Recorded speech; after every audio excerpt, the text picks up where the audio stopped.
Let's take a look at alpha. I'll explain what it is and how you can use it when creating digital artwork.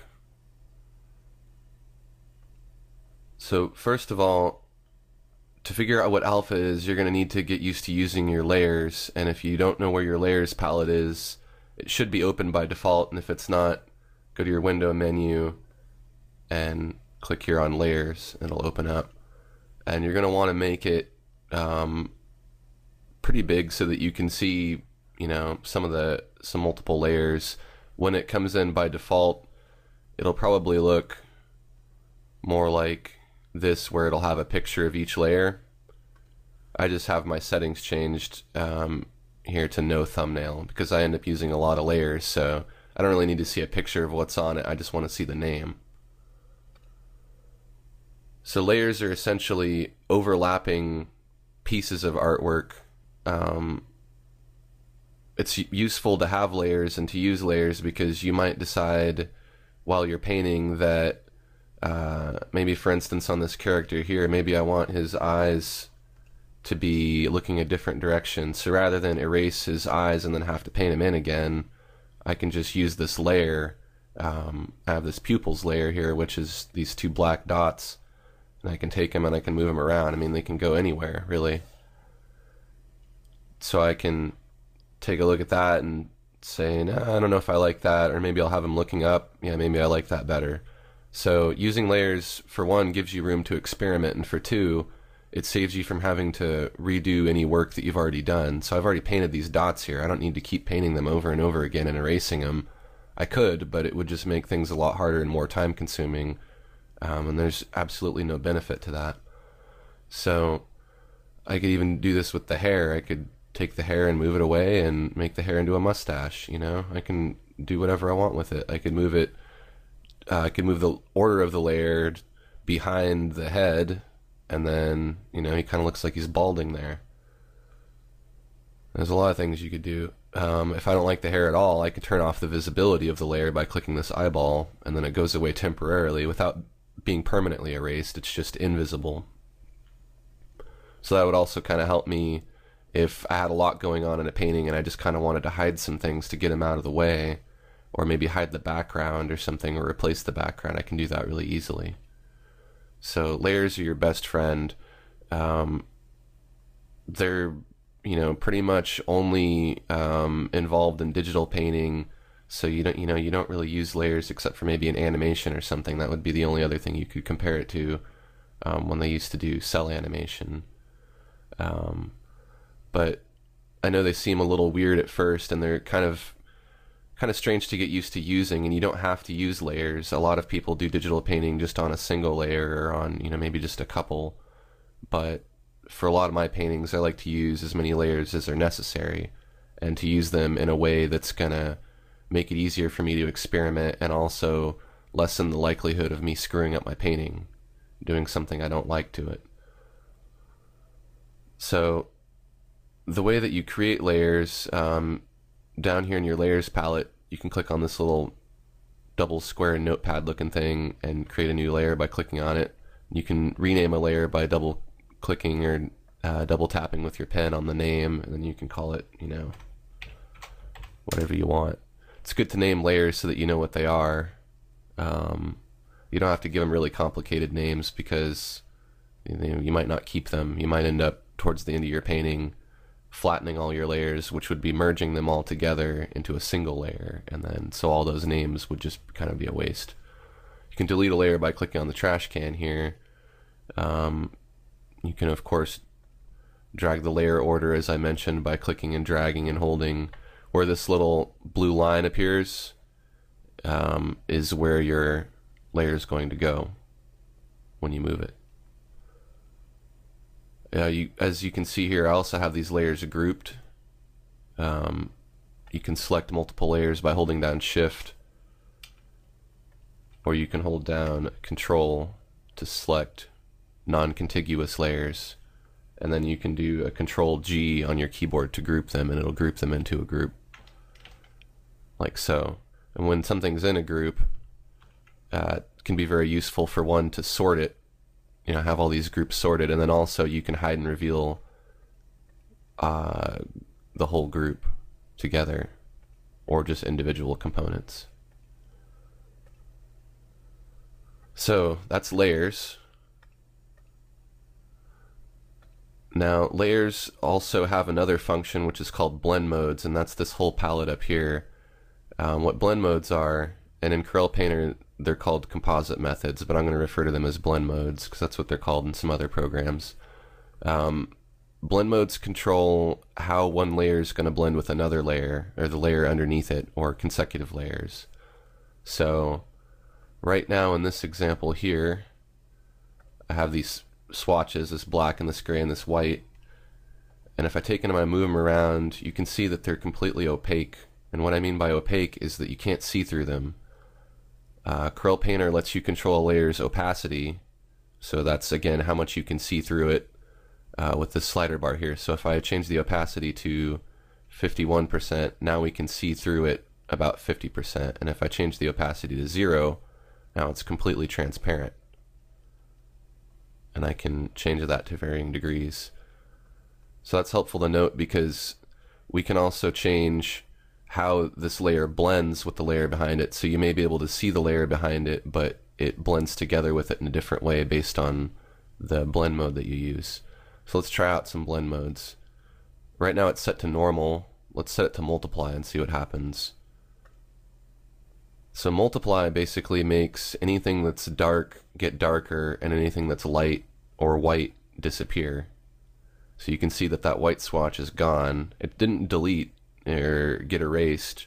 It's just invisible because of the blend mode that this layer is set to. You can see up here it's set to multiply.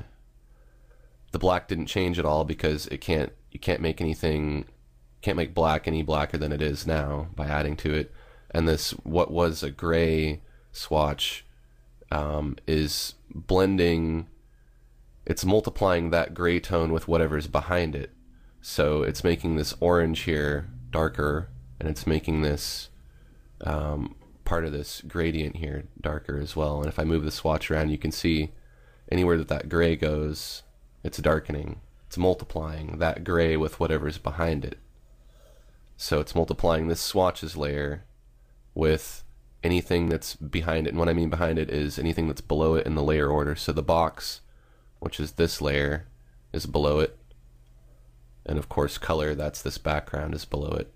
So anything that's below this swatches layer is going to get blended with the swatches layer. Now if we try a different blend mode called screen, this does the opposite. Now white doesn't change because you can't make the white any brighter than it is. The gray square just lightens everything now, so it's blending with whatever's below it and making it lighter. And of course the black disappears because it's set to screen, so it's supposed to make black disappear. And you can see if I move this around, the gray swatch is lightening everything that it's over. And I'll set it back to normal, and it'll go back to normal. So now there's no blending happening. Now there's some other blend modes you can try. In my technique, I generally really only use multiply and screen, and very rarely will I use any other blend mode, but you should try some of them out and see what they do. They have some interesting effects, like Difference does some pretty wacky stuff. So it's worth trying out. So these layers and these blend modes all use something which is called alpha. Now that sounds like some really technical science stuff, like it's not going to relate to artwork at all, but believe me, it does, and it's something you can really utilize to make some cool artwork.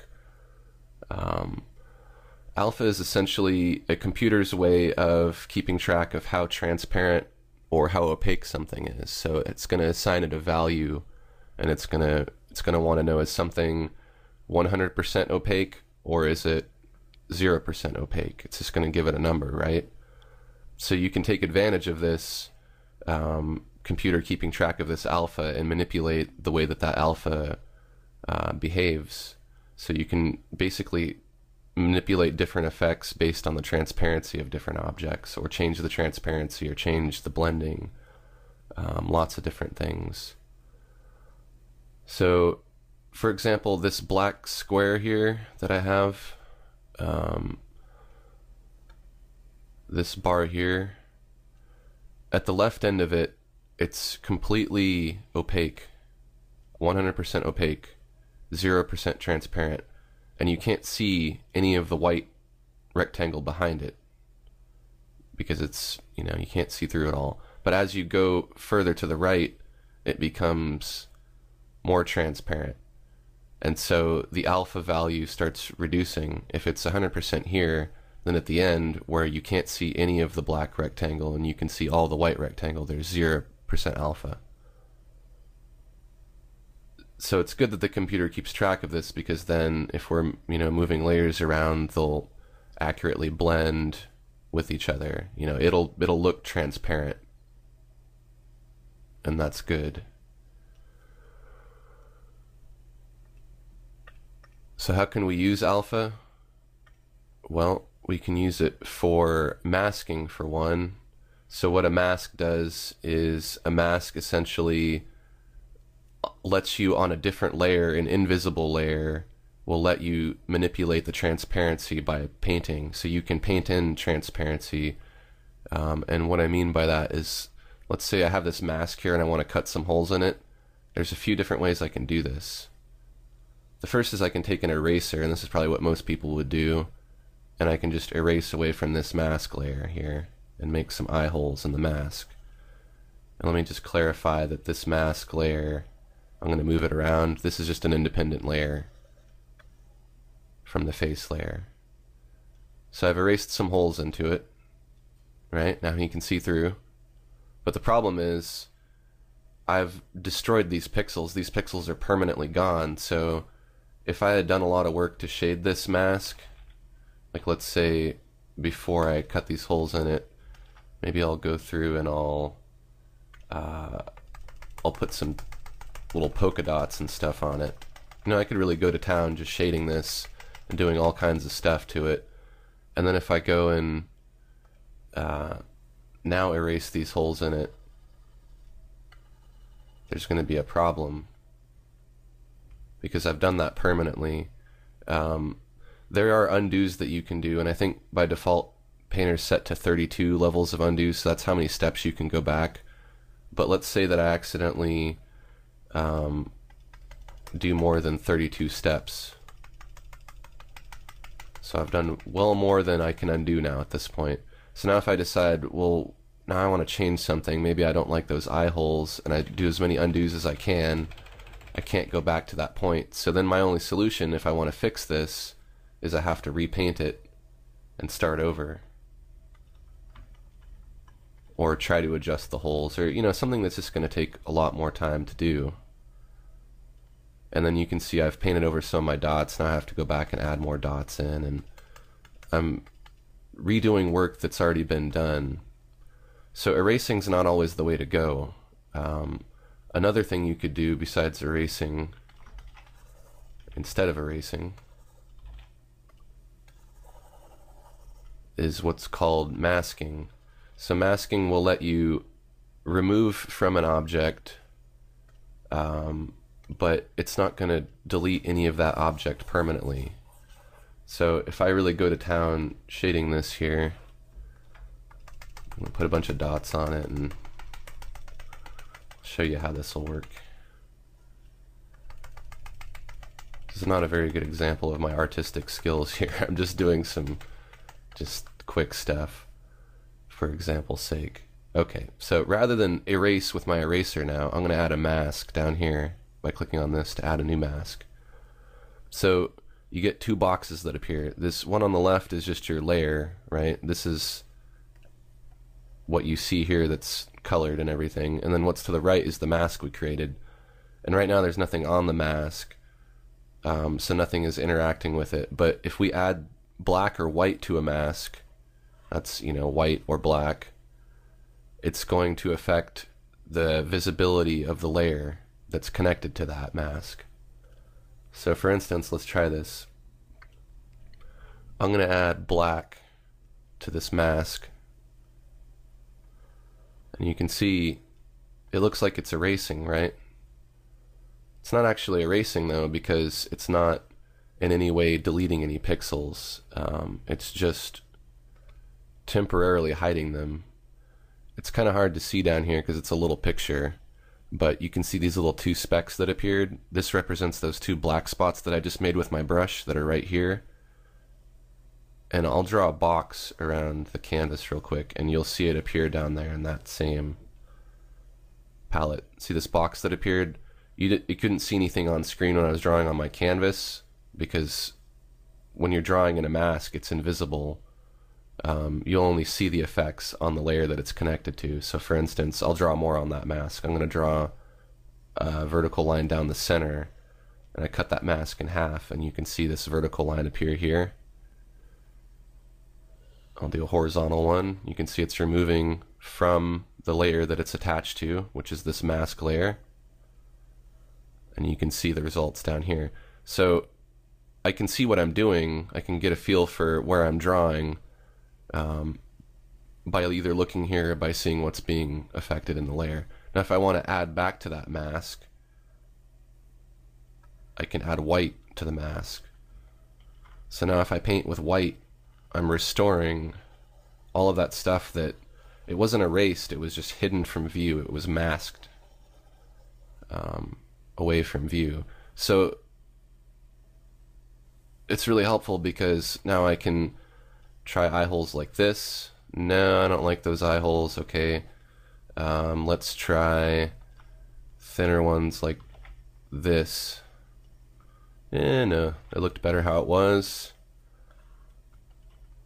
Let's try really, really big eye holes that look like sunglasses. You know, you can really experiment, and now I don't have to keep repainting anything. So any time that you don't really need to erase, don't do it. I mean, I wouldn't say when it's unnecessary to add masks, add a bunch of masks, because it just ends up taking up more information in your file, and it could, you know, potentially make your file size bigger. It might even crash your computer to use a lot of masks. So just watch out on that. But it's a good thing to use now and then when you want to experiment. It's okay to use a few different ones. And there's other ways we can mask and do this same effect without actually creating a mask itself. But I want to get you used to these principles of using alpha to manipulate the visibility and the transparency of layers. So this alpha channel is essentially, right now, if we were viewing this as, let me just delete this mask. If we were viewing this mask layer here just as alpha on its own, it would look something like this. It would just be black, because it's basically, as far as the computer's concerned, it's 100% opaque, so you can't see through it. So the computer doesn't care what color it is, it just wants to know what's on that layer, where does it begin and end. And what I mean by begin and end is, you can see, you know, there's this edge. So on the white side of this edge, there's no alpha, and on the black side, there's 100% alpha. So that's all the computer cares about as far as alpha is concerned. It didn't, you know, care. It doesn't care if it's this color at all. We can use that to our advantage when we're doing some different things like shading and tinting. In example A here, I'm going to show you how not to shade. And I mean, if you want to just shade on one layer and you don't want to use these layers and blend modes and things, you don't really have to. You can still just paint on one layer, that's fine. But I'm just showing you some ways to kind of think outside the box here. So if we want to shade this egg thing here, I could take black, and I'll explain how I'm masking this off in a minute. But I could darken it like this. But then if I want to do something like go through and blend it, The problem is I'm messing up these lines. Maybe I want to maintain these stripes here, and I don't want them to blend. So I could try to blend in between them, but that's kind of tricky. I'm not going to get great results doing that. If I'm really careful, it's okay, but at some point I'm going to ruin my lines. I might even have to repaint them. And if we add a highlight to it, then we get the same problem, where if we want to blend some areas, you know, we've just smudged our highlight now, so it doesn't look as good anymore. We're just going to have to repaint it again and blend it some more. It just takes a lot of repair, right? Wouldn't it be better if this shadow and this highlight were each on their own independent layers? That way, if we do something to the stripes in the background, or we blend the background of the egg, or you know, we want to change different components of the shading, that we can do that without affecting the whole thing, right? If it's all on one layer, anything you do is going to affect everything. And I don't think that's necessarily the best way to paint, at least for digital painting. In digital painting, you can take advantage of a lot of these things, and that's kind of the point of working with this medium, is taking advantage of things that are unique to this medium that you can't do with traditional paint and, you know, pencil and stuff. So how I'm doing this magical thing here where I'm stenciling this off and it's only letting me paint on the layer like so. I'll give you an extreme example here. I'm using this feature called Preserve Transparency. So that's kind of what I showed you earlier, where the computer just looks at what's on the layer, where it begins and where it ends. It doesn't care what color it is. So it's looking at that, and it's basically saying anything that's on this layer, okay, paint in that, but don't paint outside of all that information. So while that's turned on, I can paint outside of it. So I'm going to be toggling this on and off. Just try to pay attention to that, and I'll kind of let you know when it's going to happen. In conjunction with that, you can also select the alpha of this layer. So I can make a selection around this egg here and select just the alpha, what's, you know, basically existing on that layer at the time. So I'm going to do that by right mouse clicking, or I'm going to use the button on the side of my pen here, and I'm going to choose Select Layer Content, and you can see it's going to put a selection around this layer. So again, it's looking at what's on that alpha channel right now, and it's putting a selection around everything that has alpha in it. So now that I have selected that, I have a perfect selection around that egg. I could move to a new layer, which I have already created here, called Shadow, and if I want to, I could begin painting on that layer with any color that I want, shading it, right? Now I'm going to hide this selection, so I'm just going to make these little edges go away, but the selection's still going to be active. I just don't want to be able to see it because it's distracting. So I'm going to do Control-Shift-H on my keyboard to hide it. You can hide it and reveal it. It's still active though. And now I'm going to hide the visibility of the layer that's underneath this original egg before I did any shading by clicking the eyeball here, and you can see that this shadow layer is now something that's independent of the egg that was underneath it, and I can move it around.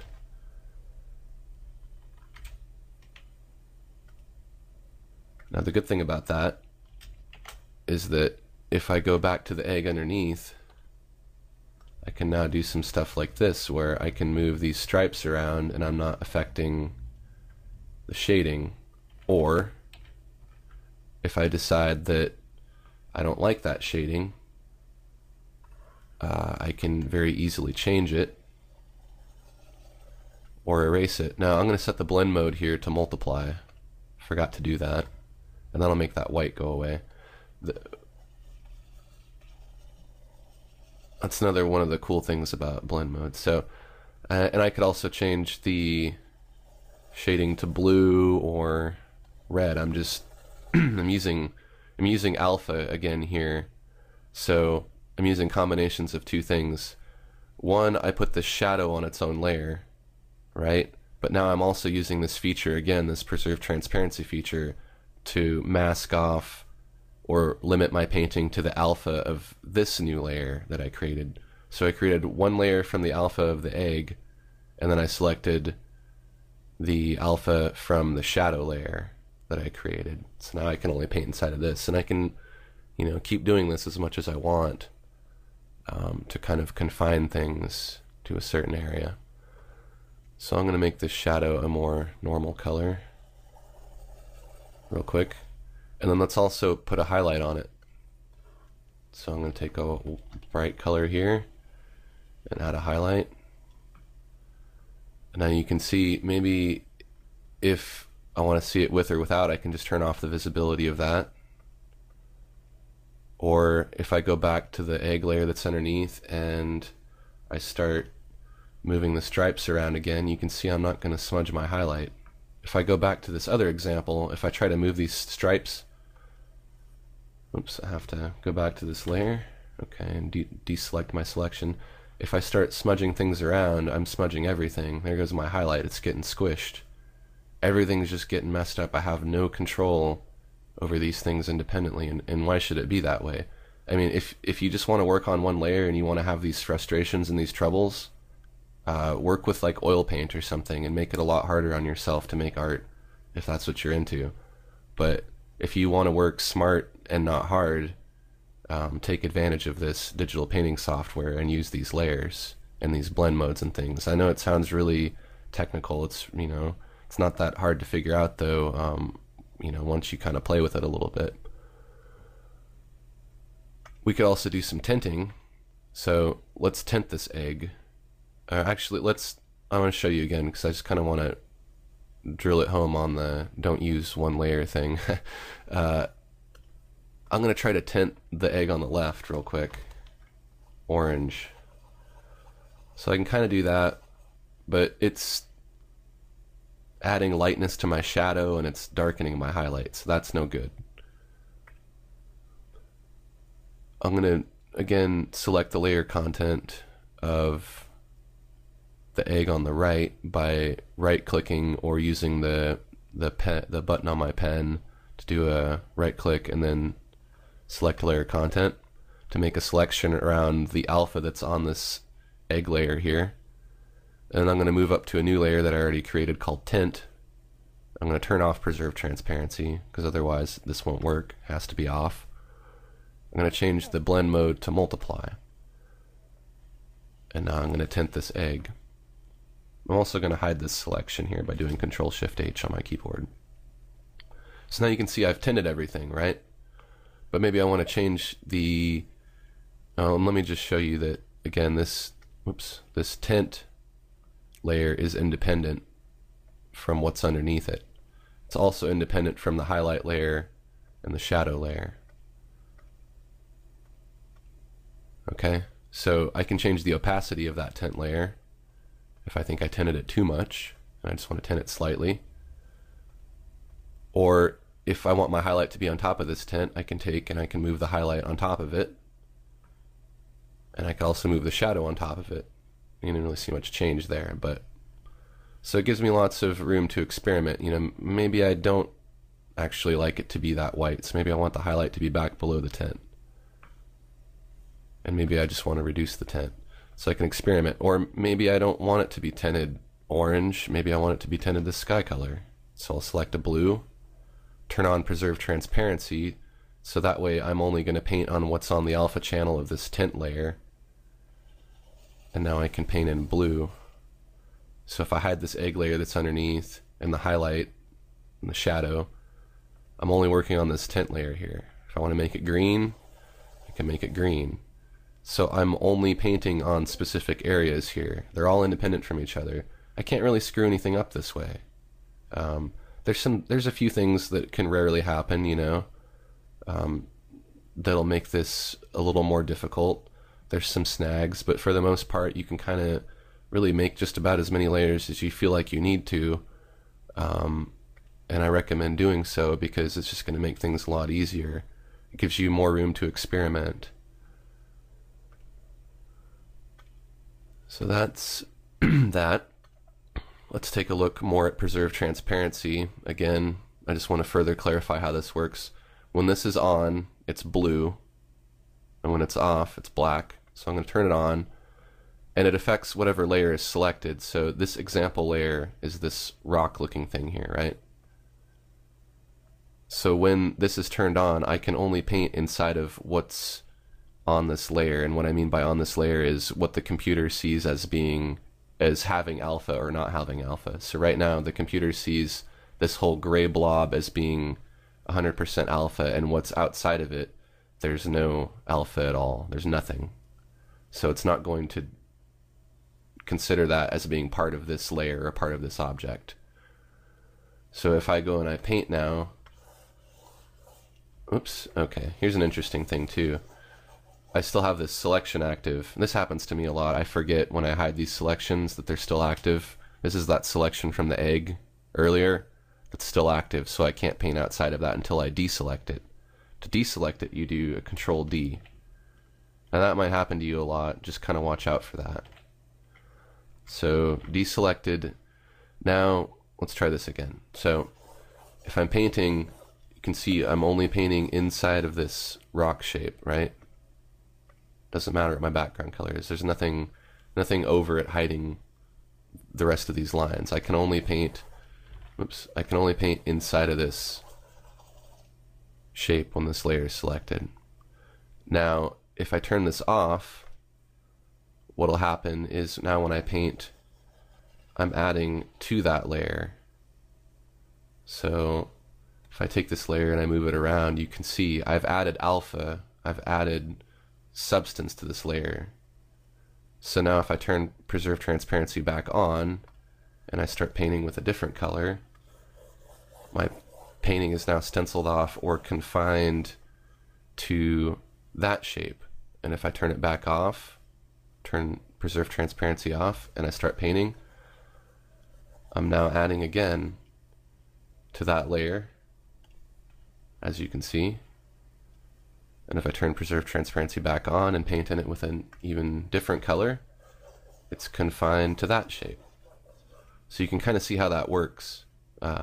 When it's on, you're stenciling off and only painting on what's in that layer or what's on that layer, as far as, you know, what's what has alpha or what doesn't. And if it happens to be transparent, you'll still only paint on the transparent area, so you won't add any opacity to it. When you have preserve transparency turned off, whatever you add gets permanently added to that layer.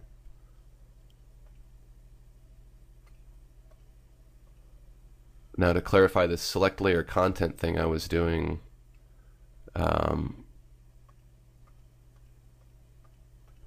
here's our example here. So I'm going to do a right click or press the button on my pen here and go to select layer content. And this is putting a selection, this kind of the same way that preserve transparency is working, where it's the computer is just looking at what has transparency or what has alpha on that layer. So it's putting a selection around all of that. And if I go to a new layer and I make it a different blend mode, like let's say multiply, I can do some stuff like I can take this chalk brush and I can add some green here. I'm getting these different shades of green automatically because I have color variability on. I won't describe what that is now. Throw some texture on here, and then I can even blend it if I want.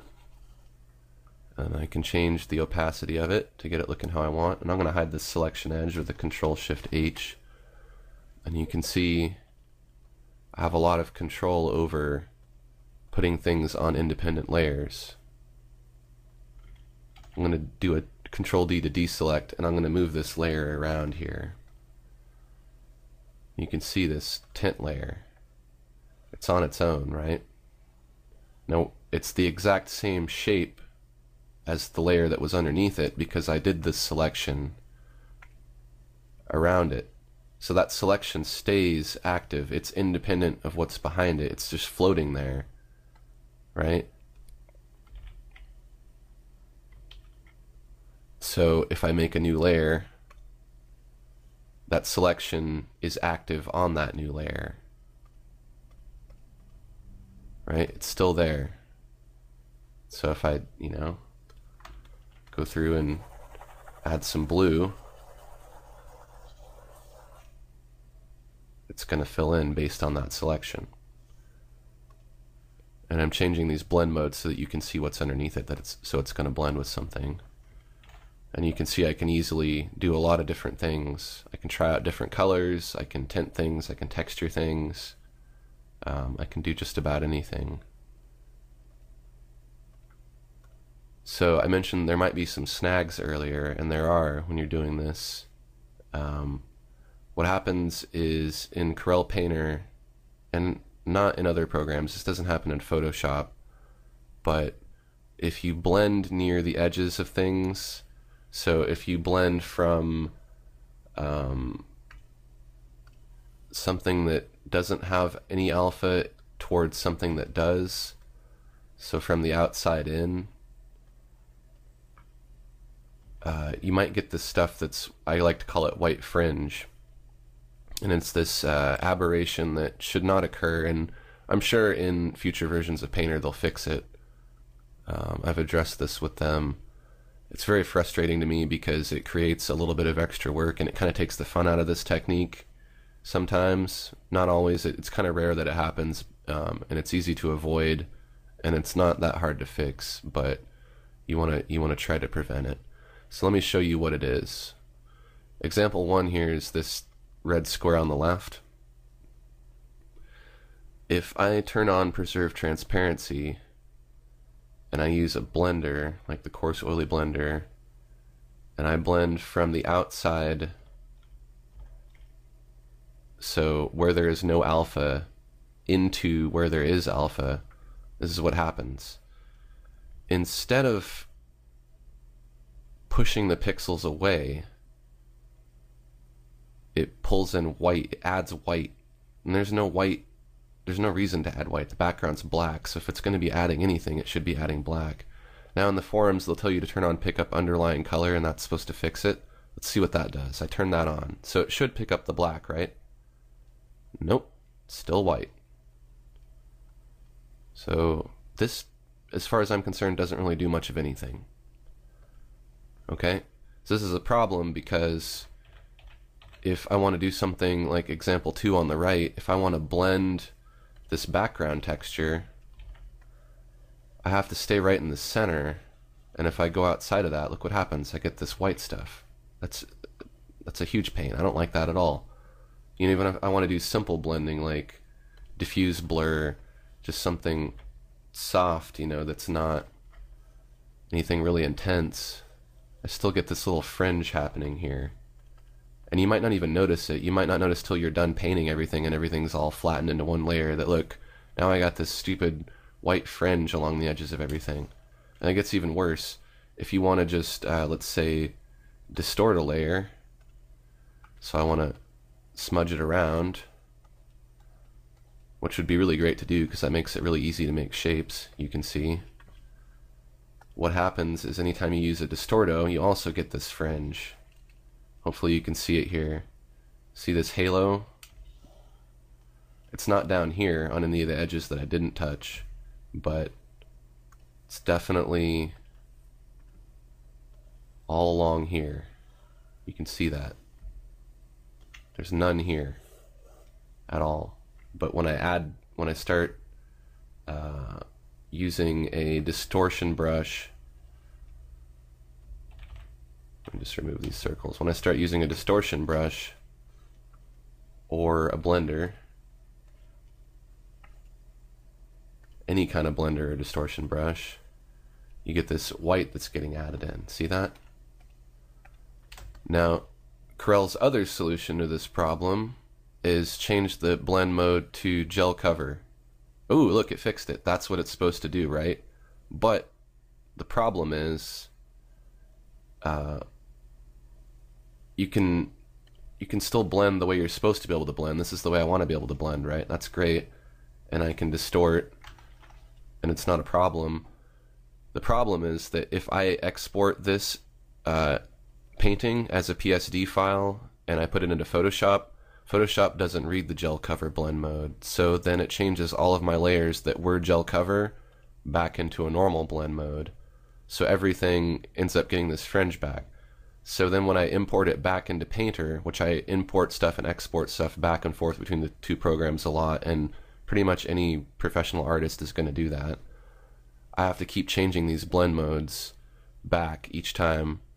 And if I have, let's say, 60 layers, which isn't uncommon, or 100 layers, I would have to change each one of those blend modes every single time I import the file back into Painter. And you can imagine, I don't want to do that, so that's just not an option. So I'm going to avoid this fringe as much as I can. One day they'll fix this. This is how the normal blend mode should work. You shouldn't have to set it to gel cover.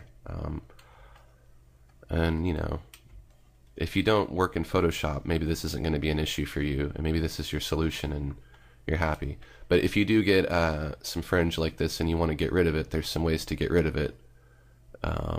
Again, as I mentioned, it's better not to cause it, so if you're blending, try to do all your blending away from the edges and don't go too close to them. But if you do cause a little bit of this fringe here, you can turn on Preserve Transparency.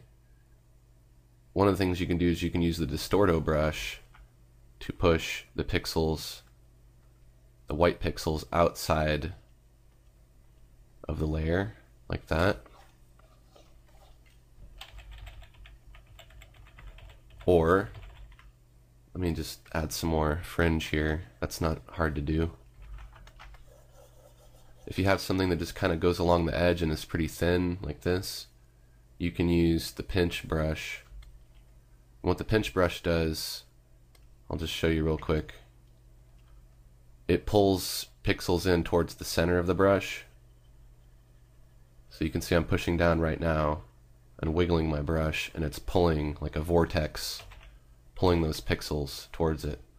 So when Preserve Transparency is turned on, this works really well. You basically just paint along the edge, and it's going to pull the pixels, the white pixels, towards it and get rid of them for you.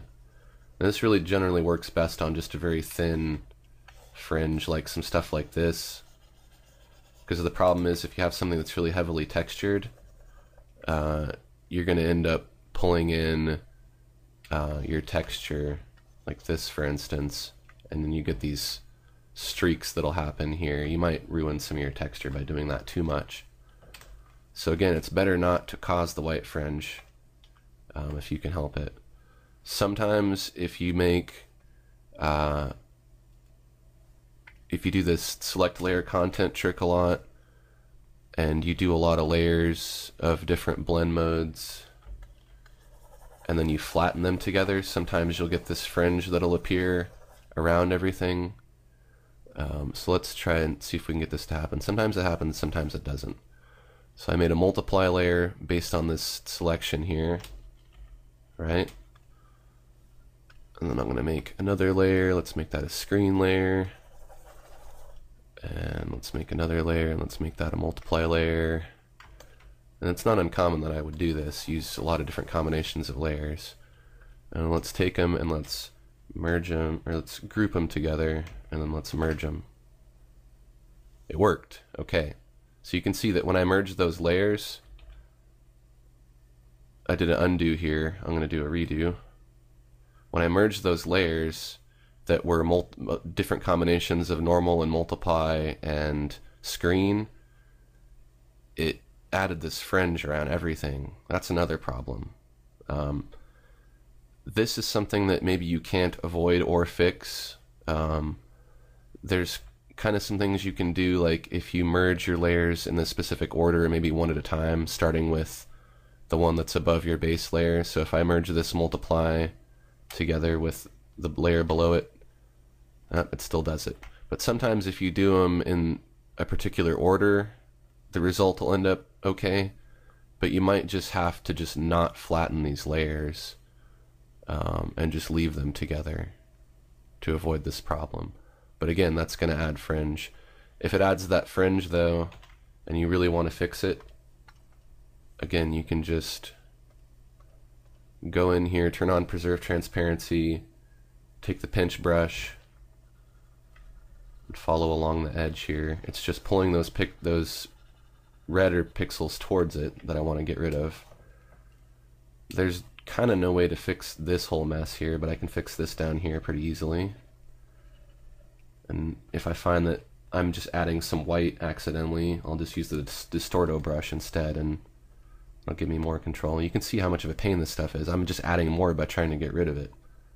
So maybe the thing to do here is just sample this red color, and I'll just paint over it with that color.